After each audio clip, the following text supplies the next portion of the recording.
Assalamualaikum warahmatullahi wabarakatuh. Perkenalkan, nama saya Ferdi Adrian Saputra dengan NIM B1B12370. Pada saat ini saya akan mempresentasikan yaitu terkait studi kelaikan bisnis pada PT Sumber Alvaria Trijaya Tbk atau Alfamart. Pertama-tama kita akan melihat terlebih dahulu latar belakang terkait gambaran umum perusahaan. Alfamart merupakan jaringan retail modern yang berdiri sejak 1989 dan terus berkembang menjadi salah satu toko minimarket terbesar di Indonesia. Perusahaan ini menyediakan berbagai kebutuhan harian masyarakat melalui gerai yang tersebar luas di area permukiman dan pusat aktivitas. Adapun sejarah perusahaannya, yang pertama itu 1989, yaitu perusahaan dagang berdiri. 1999, minimarket pertama dibuka. Pada tahun 2004, resmi menjadi perusahaan TBK. Dan 2019 meluncurkan platform digital Alfamart. Selanjutnya, terkait visi, misi, dan nilai perusahaan. Alfamart memiliki visi menjadi jaringan retail terbuka yang memberdayakan masyarakat dan mampu bersaing secara global. Misinya menekankan pelayanan terbaik, etika bisnis, serta pengembangan organisasi. Adapun nilai-nilai seperti integritas, inovasi, dan kerjasama menjadi dasar budaya perusahaan. Selanjutnya itu produk dan layanan Alfamart. Yang pertama ada produk kebutuhan harian, personal care dan home care, pulsa, paket data, voucher, pembayaran tagihan, transfer dana dan tiket, serta layanan digital dan pengiriman. Setelah pada produk dan layanan, kita masuk pada aspek pasar. Terdapat dua, yaitu permintaan dan penawaran. Permintaan terhadap Alfamart meningkat karena lokasinya yang strategis dan dekat pemukiman. Harga yang terjangkau serta kebiasaan masyarakat membeli kebutuhan secara praktis membuat Alfamart diminati berbagai kalangan, terutama keluarga dan pelajar.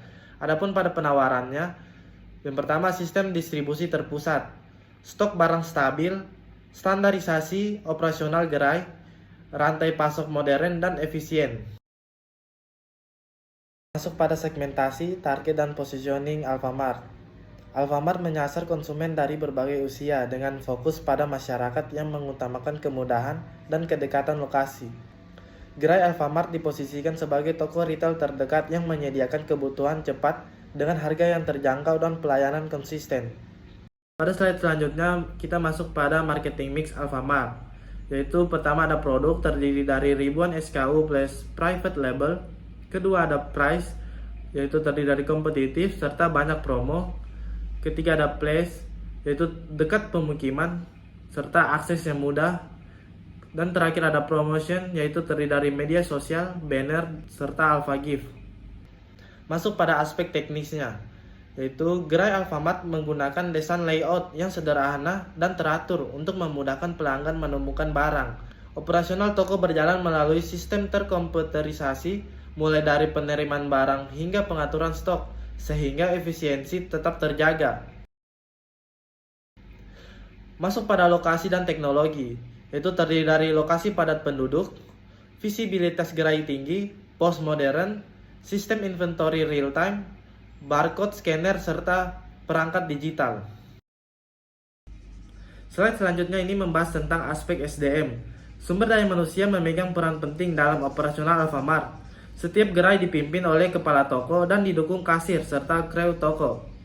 Selain itu, area manajer dan tim pendukung seperti logistik, IT, HR, dan marketing menjaga kelancaran operasional di semua cabang. Masuk pada slide rekrutmen, pelatihan, dan kompensasi. Rekrutmen terdiri dari rekrutmen internal dan eksternal. Seleksi terdiri dari administrasi, tes, dan wawancara.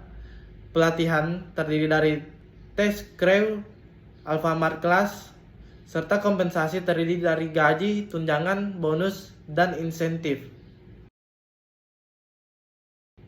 Slide selanjutnya itu terkait dengan aspek hukum dan legalitas.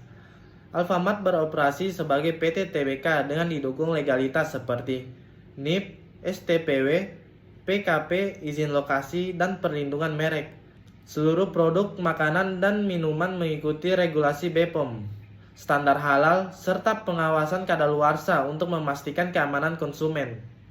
Selanjutnya masuk pada aspek keuangan. Yang pertama itu biaya investasi awal, seperti yang tertera dalam tabel ada berbagai macam investasi. Pertama ada 300 juta, ada 350 juta, 450 juta, 500 juta. Adapun investasi tersebut mencakup beberapa hal seperti franchise fee sebesar 45 juta untuk 5 tahun, 2 instalasi listrik, 3 peralatan gerai dan air conditioner, 4 cash register dan sistem informasi retail, 5 shop sign dan pole sign, 6 perjanjian gerai, 7 promosi dan persiapan pembukaan gerai. Selanjutnya itu terkait dengan kebutuhan modal kerja. Dapat dihitung kebutuhan modal kerja pada PT Sumber Alvaria Trijaya Tbk Alfamart yang mana sesuai dengan laporan keuangan tahunan yang ada, maka modal kerja sama dengan aset lancar dikurang liabilitas jangka pendek. Adapun hasil tahun 2024 yaitu 872.180, sedangkan 2023 62.947. Terkait dengan proyeksi keuangannya, pertama itu ada neraca. Dapat kita lihat dari tabel-tabel berikut ini. Dari tabel itu kita dapat mengambil kesimpulan bahwa neraca Alfamart menunjukkan kondisi keuangan yang sehat dan stabil. Aset terbesar perusahaan adalah persediaan, mencerminkan inti bisnis retailnya. Yang terpenting jumlah kas dan setara kas. Alfamart meningkat tajam dibandingkan tahun sebelumnya. Hal ini menandakan bahwa perusahaan memiliki dana tunai yang kuat dan mampu memenuhi kewajiban jangka pendek dengan baik. Kedua itu laporan laba rugi. Dari tabel ini dapat kita simpulkan bahwa kinerja pendapatan Alfamart positif, tetapi profitabilitasnya sedikit tertekan. Perusahaan berhasil meningkatkan pendapatan dari penjualan secara signifikan. Namun, meskipun penjualan naik, laba usaha dan laba bersih perusahaan justru sedikit menurun dibandingkan tahun 2023. Hal ini mengindikasikan adanya peningkatan pada beban-beban operasional seperti biaya penjualan dan administrasi yang tumbuh lebih cepat daripada pertumbuhan laba kotor sehingga menekan margin keuntungan bersih. Terkait laporan arus kasnya sendiri, dapat kita lihat pada tabel-tabel berikut bahwa laporan arus kas menunjukkan kekuatan finansial yang sangat baik dari operasi inti perusahaan.